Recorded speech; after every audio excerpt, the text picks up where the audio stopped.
Before we begin this video, I just wanted to mention what the most important message that this film shows us as viewers, and that is fish are friends, not food. But if they turn out to be carnivorous jellyfish that try to eat you, they're not really your friends, so it's all good. That being said, let's jump right into this video. So yeah, this video is actually going to be about the Suicide Squad film that just came out recently. And originally I wasn't even planning on seeing this film. I thought, this looks pretty cool. But I wasn't really convinced that it would be any better than the original film that I didn't really think was all that entertaining. And from what I understood and what I heard and what I saw in like clips, it just wasn't that big a deal. And so I never really watched the original Suicide Squad film. And when this came out, I thought, there are a lot of cool characters, but do I really want to spend the money to go and watch this film? But then I realized I had HBO Max, so then I could go watch it. And yeah, overall, this was definitely an enjoyable experience to sit down, for one evening, watch this film, and just have a good time. And I will say that James Gunn really did such a wonderful job with this film, specifically with like subverting some of the expectations you might have with the characters involved. And yeah, that's all I really want to say before we really jump into specifics. So if you haven't actually seen the film just yet, you might want to click off.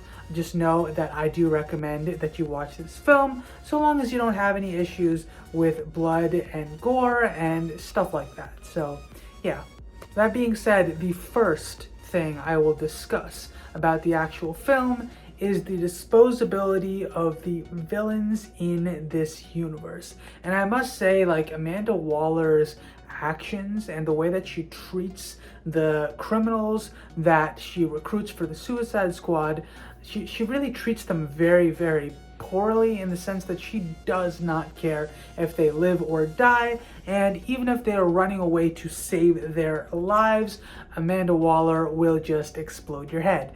And we see just that at the start of this film. I mean, I knew that someone had to pass at the very start of this film, right?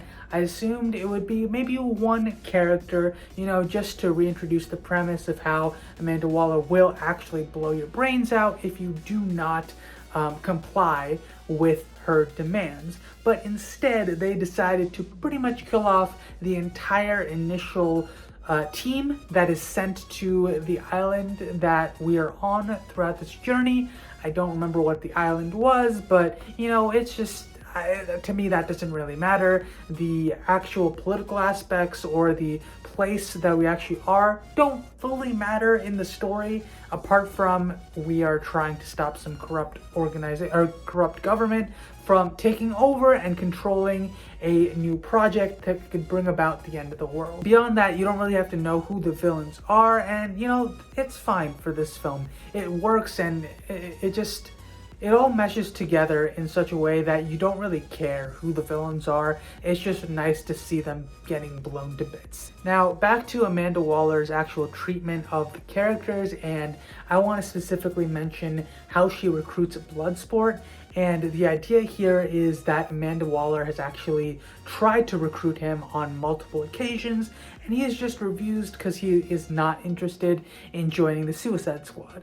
He just doesn't feel like doing that, and that's a very understandable reaction considering the name and also the idea of having a bomb placed in your head. Now, in regard to Bloodsport himself, I think that he was a good choice to be the leader of this team, in that you can see a very human element to him. He's not like super over the top with the way that he acts, and he is kind of like a baseline person in this world. He doesn't have any crazy ideologies.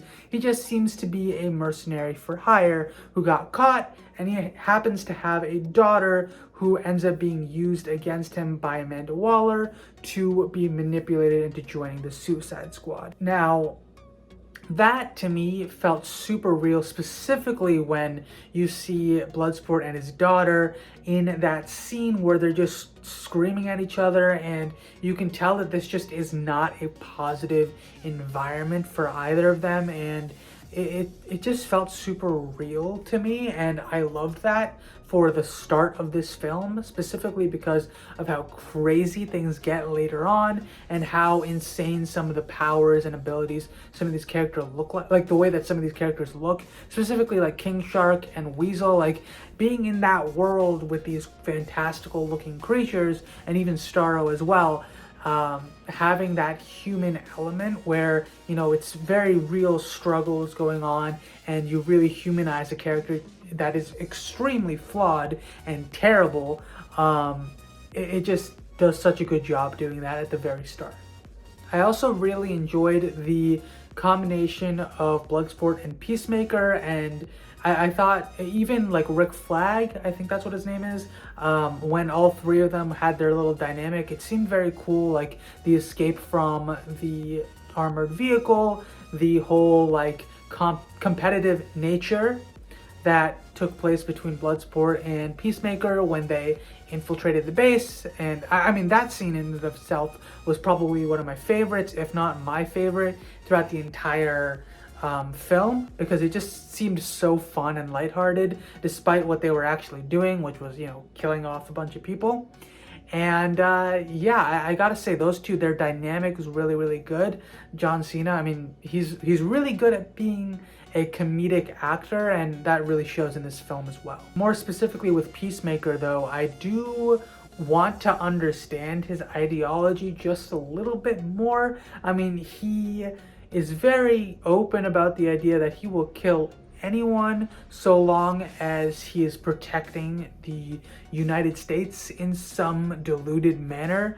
And I want to know what caused him to have that ideology. I don't think we really saw his backstory all that much, beyond how Amanda Waller introduced him as basically the same person as Bloodsport. So yeah, that's hopefully something we're gonna see a little bit more now that we know that he's actually alive, which I wasn't expecting. I thought they killed off his character, and I was actually pretty bummed about that because he was actually pretty fun to view throughout the entire film. The next dynamic duo that I will say is probably my favorite in this film would be Ratcatcher 2, as well as King Shark, who the name they call him, I don't actually remember what it is, but I really want to. I just looked it up and all I saw was King Shark, so I apologize for that, but I know he had another name that he was going by the entire film. But yeah, I just really liked both of these characters together, both of them individually. I mean, Ratcatcher 2 just seemed the most human in a lot of ways, in that she was just kind of dealt a bad hand in some ways, and she ended up coming to the US and being treated as a criminal, but like she was just trying to live her life and survive as best she could. Of course, she did rob a bank, which is why she was brought to prison and everything. So she's not entirely innocent in her actions, but out of everyone there, she does seem like the most decent human being, it feels like. And she's also the first person to reach a hand out to King Shark, despite almost being eaten by him. So I really liked her overall, as well as her interactions with King Shark, their friendship as it developed throughout the movie. And with King Shark in particular, I liked how he got more and more intelligent as we went on. I mean, I don't know why he got more and more intelligent, but it just seemed to work in my mind. I don't know. I mean, it's interesting to me that like he wasn't even able to really read or like talk more than a few words, and he sounded very much like a baby at the very start. And then as the movie progressed, he learned a little bit more. And though he still seemed to be more simplistic in his mindset, it was very clear that he seemed more intelligent. And I don't know if there's an explanation as to why, but I personally really liked it. For me in particular, I do think King Shark is probably my favorite character to come out of this film, just because of how fun he was to watch and the way he acted. It was just very fun and lighthearted throughout. Next, let's talk about Harley Quinn. Now, Harley in this film was kind of doing her own thing the entire time, and I kind of really liked how they did that. I mean, her interactions with the rest of the cast or the rest of the team was later on in the film, and I think it still worked very well because it provided us with a chance to just see Harley, have a little bit of a side adventure on her own for a good majority of the film. I think for most of the film she's actually on her own, and I think it works. It works very well. She has like a little romance story. She gets tortured. She like escapes herself and really doesn't need any help to get saved in that situation. I just thought it was very, very cool to see this character on screen and just, having the time of her life basically. And I loved how she was the one to stab Starro in the eye, the whole gag with the spear, not knowing what it was for. I mean, everything with her in this film I thought was just great, and it was kind of like a little side story. And to me personally, I liked her in this film a lot more than her own film. I mean, that film in and of itself I thought had a few issues, but here I think like everything that she did was just fun, and I think that's kind of like it just fit with the nature of this whole film. She was just having fun, and it was just a nice little deviation from the main story to cause chaos while other things were happening as well. The last character in particular that I want to talk about would be Starro, and that's mainly because, of course, he's the big bad villain towards the end.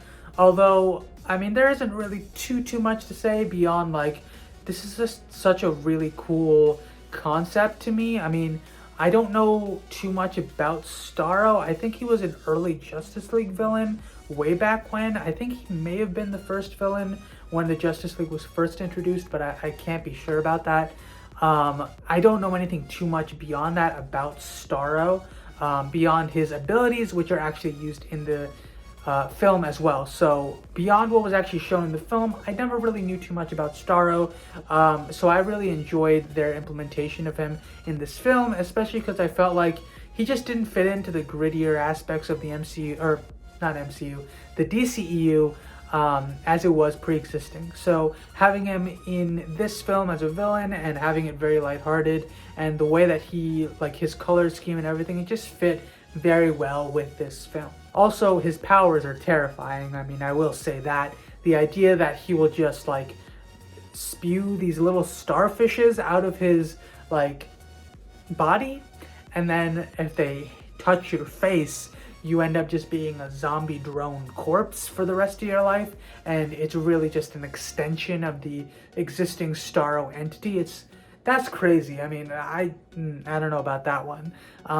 Seeing like a creature like that in real life, that would be terrifying. And yet these characters make it so lighthearted and fun to combat against this character, despite everything. So yeah, I will say this film overall, I mean, it's just a fun ride, and you just get to sit back, relax, enjoy yourself, and see a lot of blood and gore, but it still works. I mean, despite all the gore, I mean, I don't think that took away from any of the comedic elements, and I don't think it really, I think it highlighted a lot of the comedy as well. I mean, it was just very, very well done.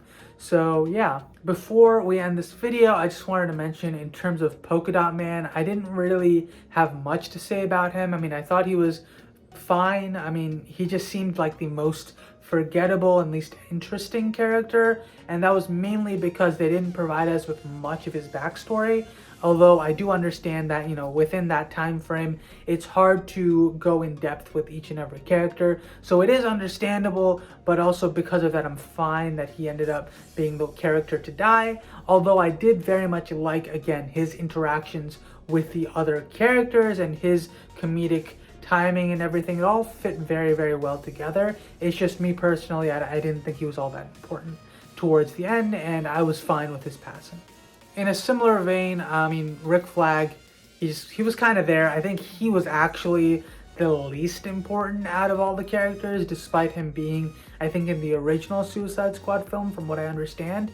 And yeah, I don't really have anything else to say on that either. So yeah, let me know your thoughts in the comments below about the Suicide Squad film. What did you think of it? Did you enjoy it? Who was your favorite character? And yeah, that's all I really have to say for this video. I hope you enjoyed. If you did, please subscribe to my channel and like the video, and I'll catch you next time. Bye.